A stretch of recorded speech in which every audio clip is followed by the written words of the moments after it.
Welcome to Conversations. This is your host, Michael Stone, and I am so excited to be here with my friend HeatherAsh Amara and to talk about her new book, which is called Awakening Your Inner Fire, Ignite Your Passion, Find Your Purpose, and Create the Life You Love. I'm so excited to have you, HeatherAsh. Thank you. So great to be here, Michael. Let me tell you about HeatherAsh. She's dedicated to inspiring depth, creativity, and joy by sharing the most potent tools from a variety of world traditions. She studied and taught extensively with Don Miguel Ruiz, author of The Four Agreements, and continues to teach with the Ruiz family.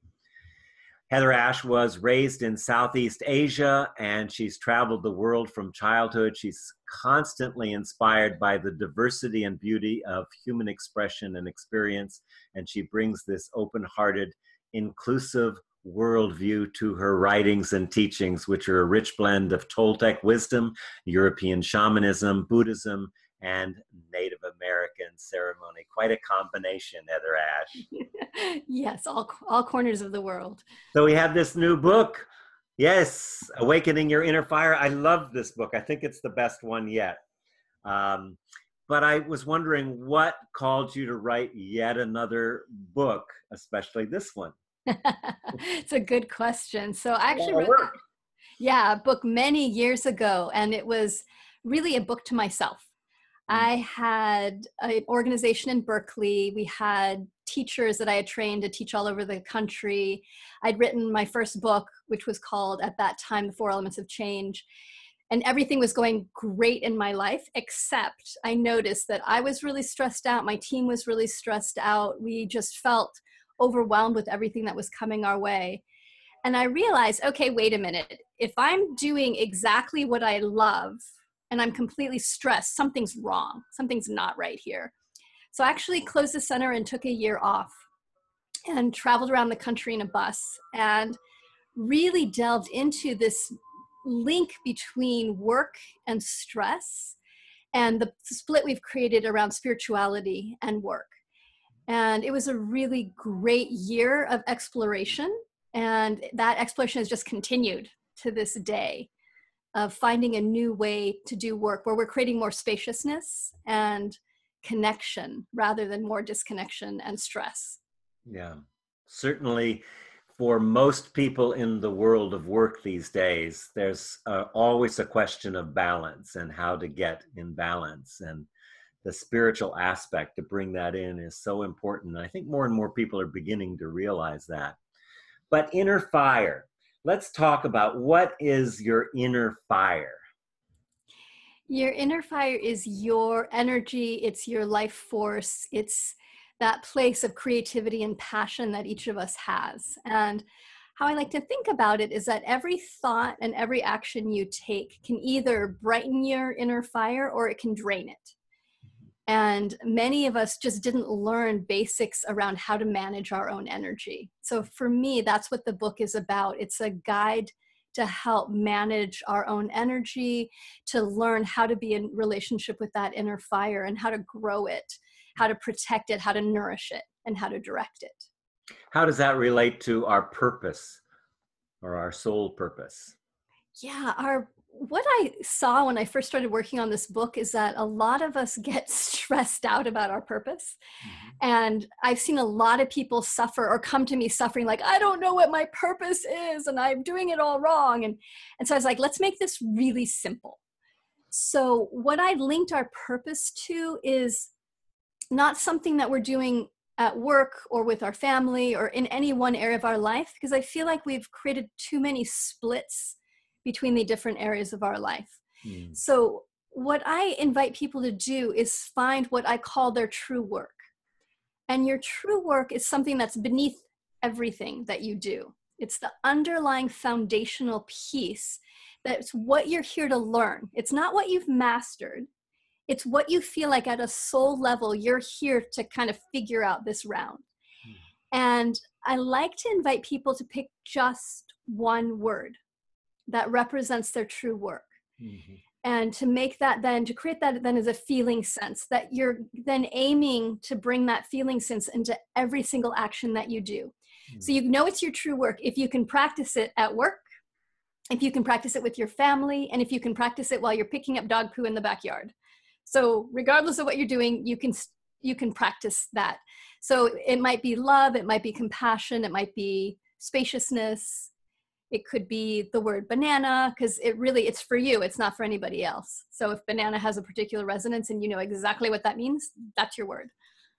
I love that distinction, because so many people, they're going to courses about finding their purpose, and they're writing stuff, and they're doing all this stuff to find your purpose as if it were a destination that I might arrive at someday, rather than what you're saying. My true work is right now. Whatever I'm doing is my true work.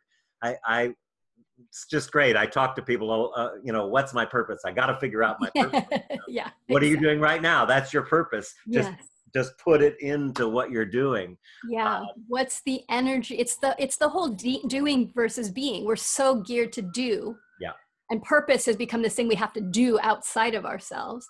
But really, we want to get back to the beingness, and to take a quality that we can become and then put that quality through everything that we're doing. That's a really different way to live our lives. It's really beautiful.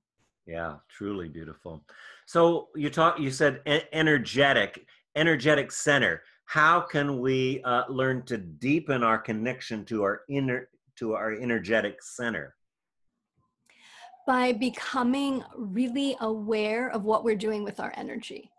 And one of the things that I talk about in the book is that for each of us, there's 4 main aspects of self that we need to work on.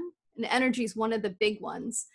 But we also want to separate out what we're doing with our mind, what we're doing with our physical body, what we're doing with our emotional body. And that energy runs through all of these parts. But when we start looking at, well, how is my mind draining or supporting my energy? How is my mind dampening my inner fire or brightening my inner fire? Pretty quickly, you get to see where you're thinking negatively or where you're hooked in the past, that type of thinking drains energy. Mm-hmm. To look at our emotional body and the places that we get stuck emotionally, where we're stagnated or where we're cycling something. And same thing with the physical body. How are we in relationship with the physical body? So coming into relationship with all aspects of this self, using that image, that metaphor of the inner fire, and just starting to track what's my relationship with that inner fire throughout the day makes a huge difference. Because instead of then telling ourselves the story about what's happening, we're now engaged directly in the energy of what's happening inside of us in relationship to the world. Brilliant. Yeah, I love that. Let's look at those areas one at a time a little bit. So we're talking about, first of all, the mind. And so there's this place in thinking that you have before acting as a choice. And we have these thoughts. So most of us are operating out of those thoughts that are constantly coming to us and were originated in the past. Some of them actually are great and support us. Others are really debilitating and sabotage us. But there is that choice point. I love Annie Lamott's quote. She says something about, going into the mind. It's a dangerous place. You should never go there alone. Yeah, don't go there alone. It's so true. So talk about actually being able to loosen the grip of the past and the patterns of the mind and get to that point. You talk about choice in your book. Get to that point of choice where we're actually empowered with our thoughts and thinking. Yeah. It's all about bringing the witness with us every time we go into the mind. Yeah. So the habit most of us have, because of how we've been raised or what we've learned, most of us have a really developed judge that we hold hands with. And the judge is constantly judging our thoughts, judging our actions, judging our body. And also, some of us have very well-developed victims as well, of feeling like life isn't fair. I try so hard, but nothing ever works. I can never get ahead. So I'm kind of feeling victimized right now. I'm doing taxes and I'm like, wow, I'm losing my energy. I'm feeling kind of victimized. It's like, it's not that hard, sweetie, come back. So it's that place of having a witness that's able to step back and go, sweetie, taxes aren't that big of a deal. You just got to do a couple more things. Instead of like the temptation is just to go right into the victim or the overwhelm or the frustration. And being able to witness it. And what I found really powerful is to self-soothe or talk ourselves through it in a really sweet, loving way. Mm. And that takes time to learn that capacity to witness and to support ourselves rather than tearing ourselves down. Well, for me, and we do very similar kinds of work together. For me, it's being able to recognize that we have a story, but we're not the story. Just like we have a hand and we're not our hand. And so that's why, for me, meditation, of course, is such an important thing, because to cultivate the witness, then you can watch the thoughts, but recognize, oh, I'm having thoughts, but I'm not those thoughts. In fact, I can choose to act on them or not. So yeah, it's really, exactly. Yeah, to develop that witness. It's so true. And it's just really about capturing our own attention. Where does our attention go? Yeah. And I love, one of the things I found to be really helpful, and we've probably talked about this before because I talk about it all the time because it's so good, is looking for where the gaps are in our life. So I love having a meditation practice, and I found it incredibly helpful to pull that practice through the rest of my day. So all of us have gaps in our life. We have places where we're waiting in line for a cup of coffee, or we're at a stop sign, or we're walking down the hall to the bathroom. And all of those gaps, what we usually do is fill them with noise and fill them with thinking. Yeah. And so to start to clear and make spaciousness, that you can practice your true work. So I'm stopped at a stoplight. Instead of grabbing your phone, just take a breath and go, right, what's my word? How do I practice compassion right here? And so as we practice creating more gaps and choosing what we're going to fill the gaps with, rather than just getting pulled by what's happening. This is the other thing. We're in a society right now that's incredibly distracted. Like there's so many ways to distract ourselves. And so learning to recapture our attention so we don't let it get hooked by the outside. So we're saying, nope, you're not going to do that. My attention's going to stay right here. I'm going to keep my focus on my true work. Or I'm going to keep my focus on stillness. And that we're grabbing our attention and bringing it with love, like right here, sweetheart, over and over and over again. And as we do that, we build that muscle so we're not getting hooked by things externally. We're then at choice. And that's what we're all trying to get to, really, is to be at choice with where we're putting our energy, our thoughts, and our actions. I love the question, and I wanted to talk to you about it. Well, you have several questions in each of these areas, but where is the stillness? I found that to be a very powerful question as we go through the day. So I'd like you to talk about that. But I also, as I was reading it, wondered if you would distinguish for me the difference between the stillness and the silence. Yeah, great questions. So asking that question, where is the stillness, is so powerful because our attention's usually where the noise is. That's easy to get hooked by the noise. But no matter how loud it is, there's always stillness underneath. Always, always, always. And I've been in New York about 6 months now, and what a great place to practice finding the stillness, I have to tell you. It's been fantastic. But everywhere, even in the middle of Times Square, New Year's Eve, I could still get quiet and go, yep, there's stillness down there, because there is always. And the difference for me between the stillness and the silence is that silence is something we practice internally. So I'm practicing silencing my mind. I'm practicing finding that silence inside of me, which is not just my words, but my thoughts as well. The stillness is something that is innate in everything.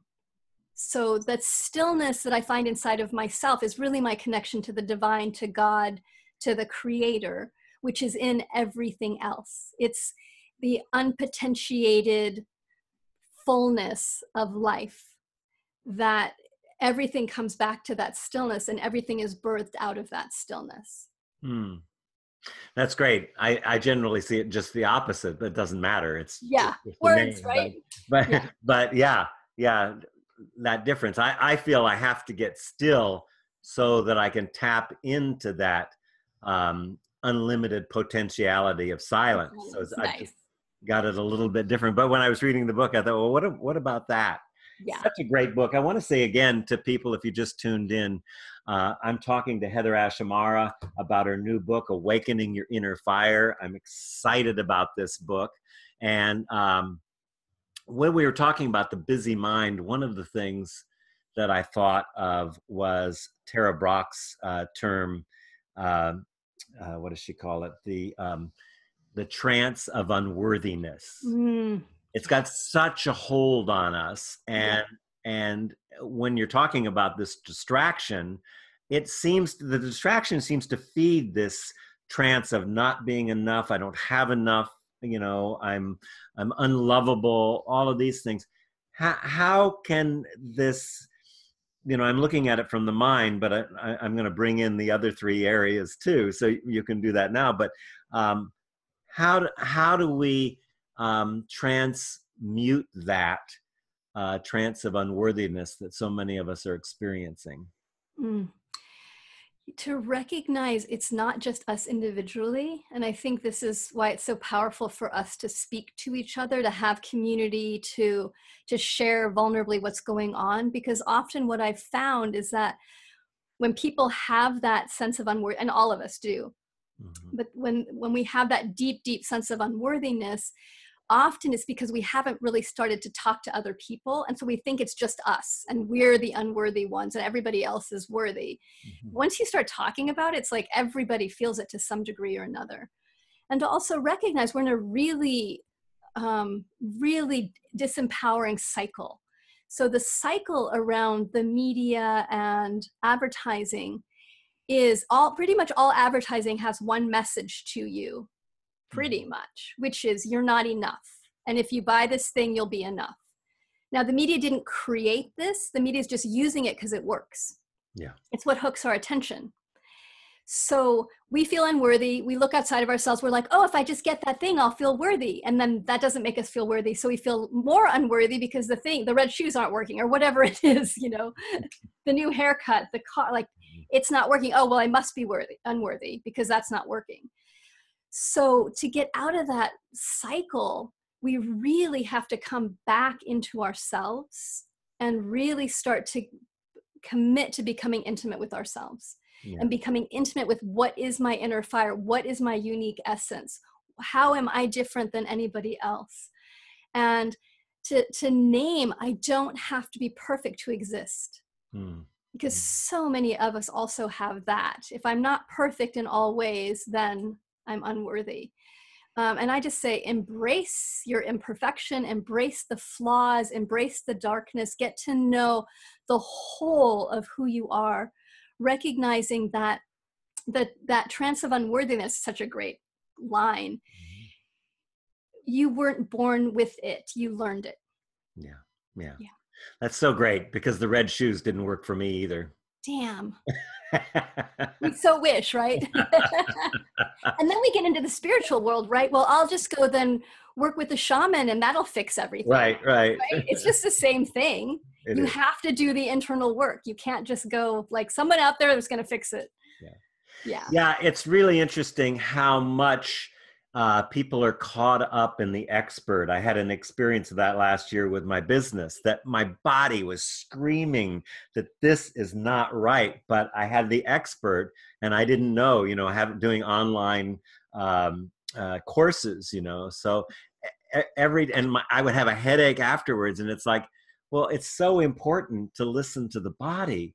And so let's drop down from the head into the heart and the body and talk about the importance of the body. So that's another area that you talk about in this new book. Yeah, physical body.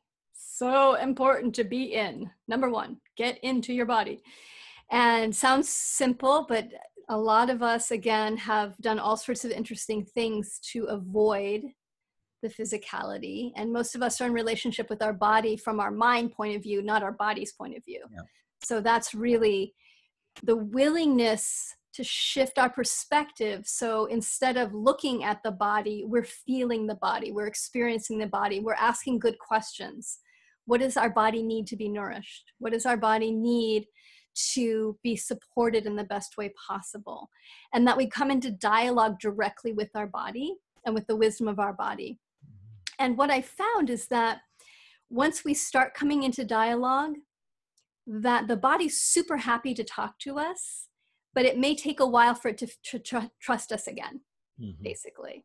Yeah. And so that willingness to start a relationship and just to know, like all new relationships, it might be tenuous in the beginning, but the more that you bring your attention and your love and your presence, the more the body will relax and go, okay, good. She actually, or he actually is paying attention. Yeah. Well, of course, my teacher, Gabrielle Roth, always used to say the fastest way to still the mind is to move the body. Yes. And that's always been, that was my first shamanic teacher, all the years of 40 years of working with her. So important to be able to tap into the spacious interiority of ourselves and to drop down into that place. I don't think that we really are having spiritual experiences if we're not in our body, because it is the ground of everything that comes out. And the difference between a meditation where you're sitting and just trying to still the mind without recognizing that infinite interiority that is so intimately connected with the exteriority, and how we dance with that. Such an important aspect. Another thing I was thinking at, just to kind of the body and the mind, before we get into the emotional part, community.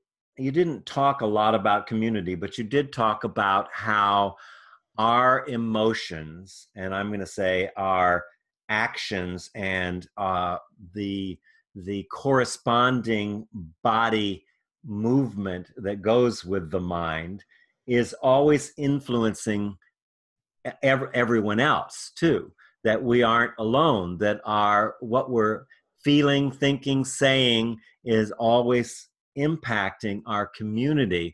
I'd like to hear you talk a little bit about that and expand on what you wrote in the book, actually. Absolutely. It's so true that we're working to get integrated with all these aspects of self, mind, energy, emotions, and physical body. And every action that we're taking, everything that we're saying, if the words are saying one thing, but our body is saying something else, or our emotional body is saying something else, or our energy is elsewhere, people feel that. They feel the disconnect. They might not be able to name it, but they'll definitely feel like something's not right here. There's a wobble in our field, and that wobble then goes out to family, community, everyone else around us. And it's rare to find somebody who has really gotten quiet enough to bring all those things together. And what I've seen is just from, for example, being around Don Miguel, like anytime I was around him, for the first couple of years, I was like, oh my God, he sees everything about, like, I just felt ashamed in a way, because I felt like he just saw right through me and saw how insane my mind was. And then after I got to know him and started to get a little bit quieter myself, then I recognized, whoa, I just need to be around this person so that my body gets information from his body. Yeah. Like, I don't even need the teaching in some way. I just need the physicality of it. So what I tell people is that anytime you have an opportunity to be physically around somebody that is quiet inside, or that is still in their body, or that has healed their emotion, like has done any sort of work, to put your physical body around them. Yeah. And I'm sure you know this from being around Gabrielle Roth and around the teachers you've been around. There's something that happens energetically that our body goes, oh, that's how you do that. It's a transmission. It's a transmission. And we also have permission. I think that's huge too. And modeling. Yeah. Yeah, it's great. It's, when I look at and I particularly interested in community because I've always been about connecting people, which is why I have a radio show and do the work I do. Yes. It is my thing, and so when I look out there and at how I see the world unfolding is that we form these stories, these identities that we have, and then we sell it to the world. We promote that way of being, that victimhood, or that I'm not enough, or that I'm, arrogant, and whatever it is that we communicate it to the field, which of course then constantly reinforces it back to us, which is like somebody that's doing heroin or something, gets clean and sober for 90 days, and then goes out and goes back to their friends. Right. Of course, they're using in 24 hours, they're back using. So that's a big question that I've worked with when I've engaged the field to see me a particular way. How can I do that? My answer to that, and I'm interested in your thought, is to be authentic about your inauthenticity is one of the few ways to transform the field so that you occur differently in that authenticity from the story that you've been living in before. What are your thoughts about that? Yeah, I think that's really true, Michael, is that we have to be willing to be vulnerable and to shift, to show where the cracks are. There's a beautiful book called Undefended Love. And one of the things they talk about is that each of us creates these cracked identities and that there's then the protected identity.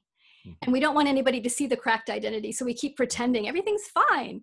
And the only way through is the cracked identity isn't real either. But some of us get stuck thinking, I don't want anybody to see the real me. It's like, that's not the real you either.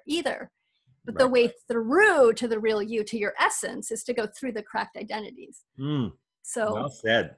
Yeah, it's a beautiful book, and I've used it a lot because we have these different layers, and where we can get stuck is thinking I have to hold this layer up so nobody sees who I really am, but we're then believing this story about ourselves. Right. And I also see people trying to skip that story. I'm going to do this and then I'm just going to be spiritual and pretend like I don't have this cracked identity. And that doesn't work either. We can't. It's like immaculate conception. I know. Woohoo! Yeah. I'm just going to bypass all that messy stuff and just go, which is possible, but most of us don't have, that isn't true for most of us. Most of us have to get back to our essence. We have to be willing to be vulnerable and show where we're insecure, where we're scared, what the emotional content is happening, and be accepted. And be around people that are also know that's not who we are either.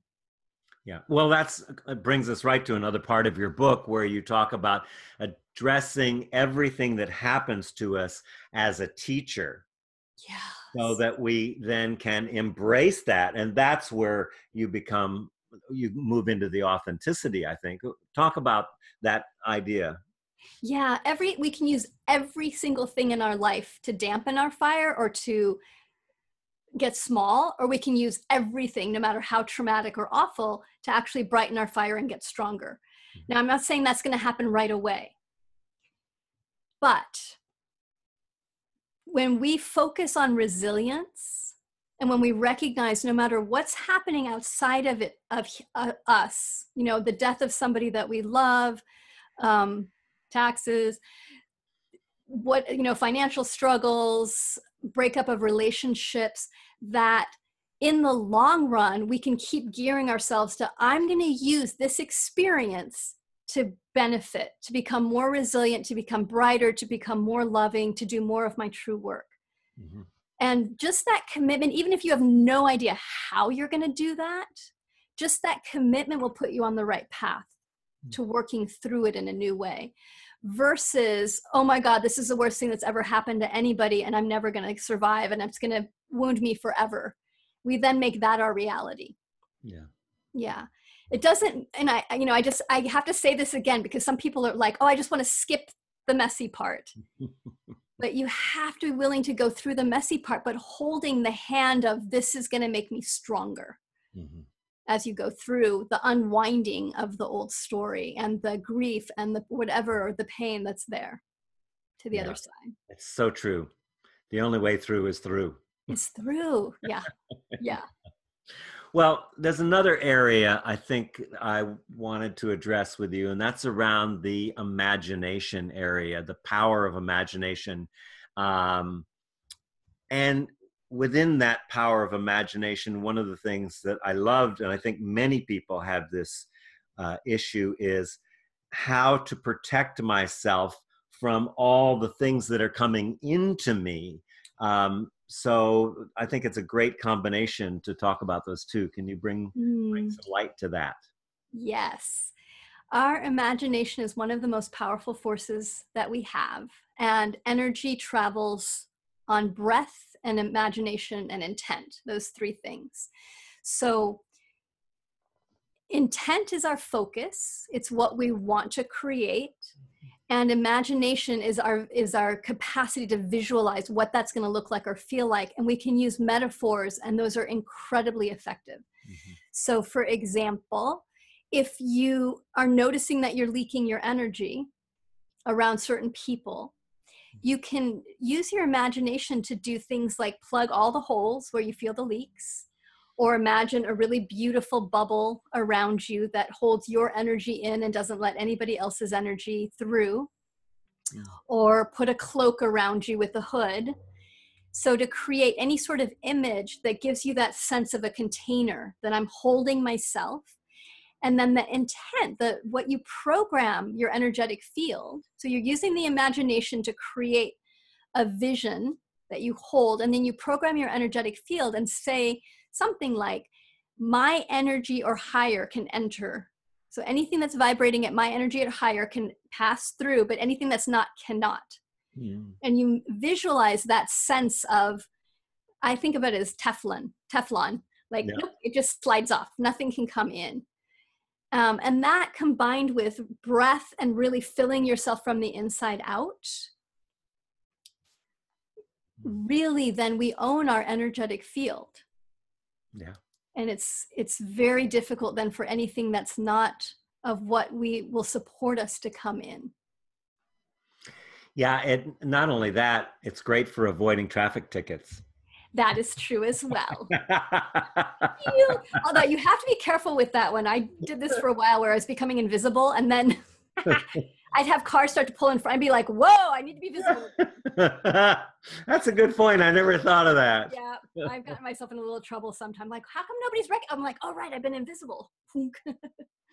There's a lot of things I wanted to talk about with you, but I also wondered, and I didn't ask you this beforehand, so it's fine to say no, but I wondered if you might have a journey that you could do, just a little short grounding journey to tap into that that essence that you talk about, that inner fire that can lead us to seeing it, maybe 4 or 5 minutes or something, or less even, just to get an experience of it, because we talk about these things often, but I find that giving people an experience is way more powerful. Absolutely. Yeah, that would be fun. Okay. So if everybody that's listening can get your physical body comfortable and close your eyes, unless you're driving, then keep them open. And just lengthen your inhale and your exhale just a little bit. So don't strive, but just take a little bit more of an inhale and a little bit more of an exhale. And invite your body to start slowing down. Inviting your mind to get a little bit quieter as you bring your attention inside.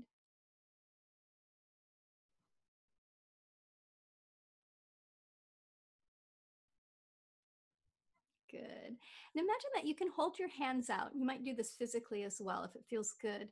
In your imagination, holding your hands out and imagining a flame, that you're holding a flame, and that this flame is a representation of your inner fire.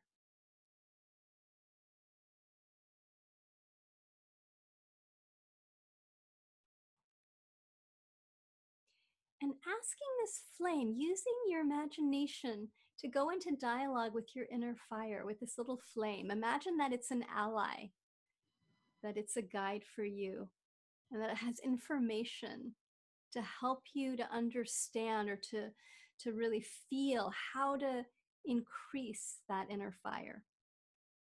So asking the wisdom of your being, asking the wisdom of this inner fire, what would help to nourish and protect and guide your inner fire at this time in your life?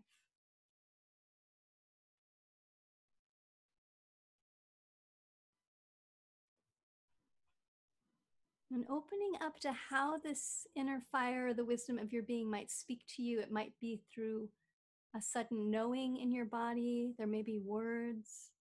There may be a feeling sense. Be curious. What does your inner fire have to share with you today?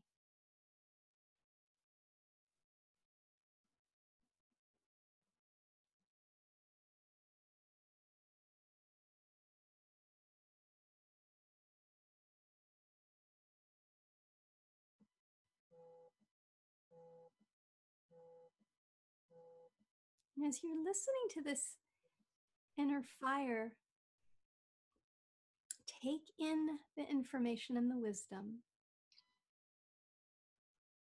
Any piece that you get. And then imagine that you can create some sort of a circle around this fire. It might be a circle of stones to create the base of the fire. It might be crystals.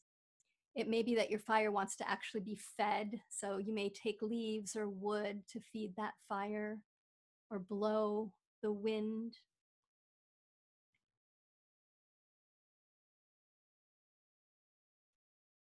But interacting with this fire in such a way that it helps it feel more stable or more bright, more nourished.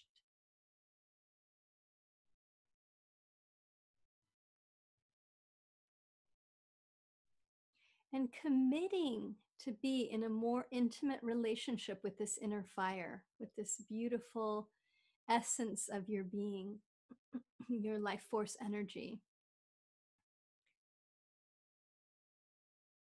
And dedicate yourself to nourishing and protecting and guiding this energy within you.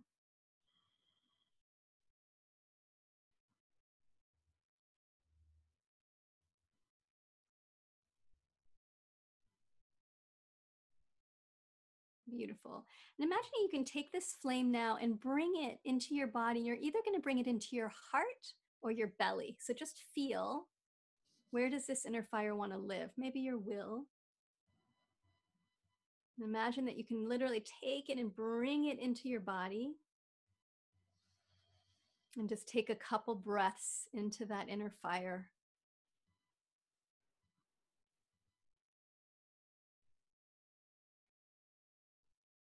And imagine you're shining from that center point in your being outward.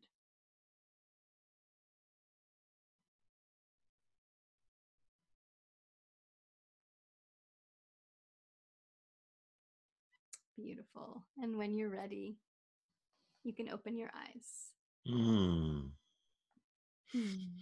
I love that. Thank you very much. My inner fire needs rest, it says. Oh, good. Yep.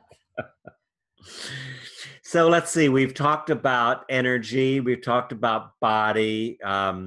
We haven't talked about emotions yet. Let's. That's a whole area in your book that you talk about. We talked a little bit about,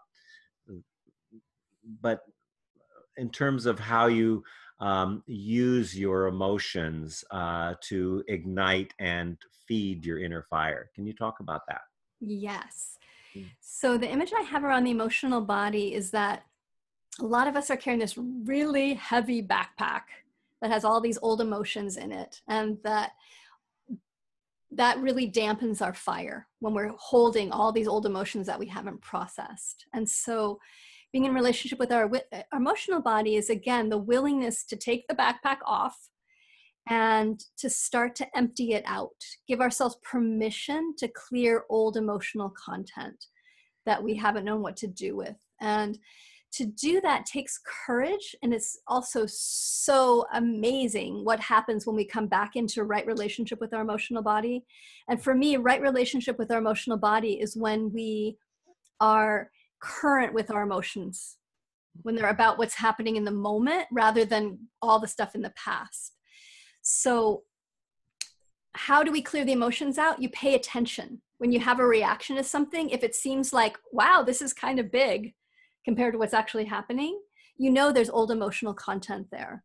And most of the places that we're in reaction in our lives isn't about what's happening now. It's actually about the past, wanting to be cleared. I believe the universe is like, yay, here's an opportunity. Let's shine the flashlight on that old emotion. And we're like, no, I'm just going to shove it down more.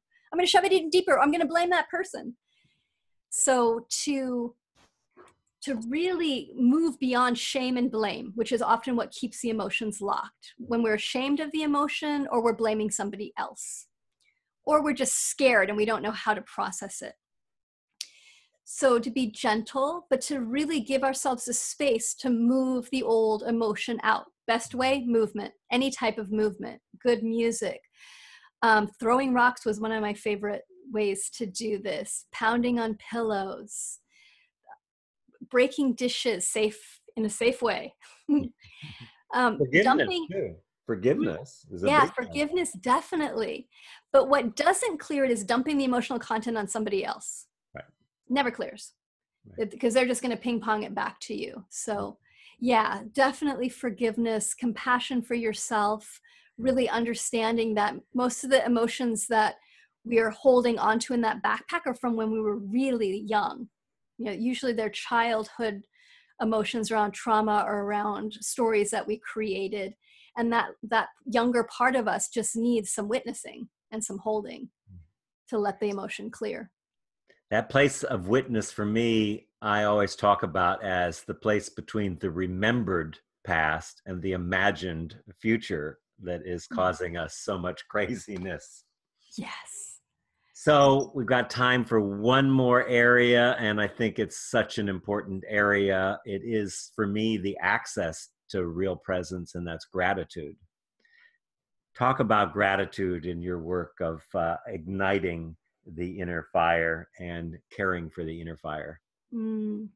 Gratitude is one of the biggest ways to increase our inner fire. When we put our attention on what is there to be grateful here, there's always something to be grateful for, even when it's really challenging. And that combo of what am I grateful for and what's my true work here starts to rewire so many of the old stories and old emotions and old emotional content.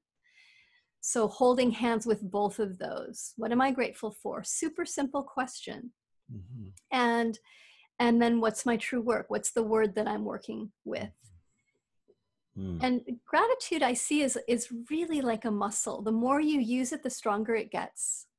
The more familiar, the more the channels of your awareness start going towards gratitude. So what I support people in doing is anytime you're confused or you're stuck or you're overwhelmed or you're scared, take a breath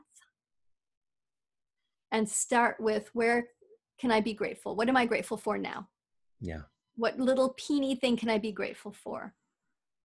I don't think you can be truly grateful and not be present. Yes. So and if in the you're moment, feeling distracted and not able to ground yourself and get present, then look what you can be grateful for. And one of the things I'm most grateful from in my entire life for is you, for your amazing work, your exuding love all the time, and just the wisdom that you share with people. And I'm so thankful for you, HeatherAsh. And I want to plug your book, Awaken Your Inner Fire. It's great. It's her latest book. But just thank you really from the bottom of my heart, and for all of our listeners, for every time you have a new book, you know, you've come come and share it with us. And there's so much value in here. And people can also find out more by going to HeatherAshAmara.com. And you've got things all over the world. So you're going to India in a few days to teach, and omnipresent. So thank you, love. I really, really appreciate you and love you so much. Thank you so much, dear one. Same here. I'm just so grateful for our connection and being able to share all this good work that both of us are doing. Thank you, love. We'll talk soon. Okay. Bye.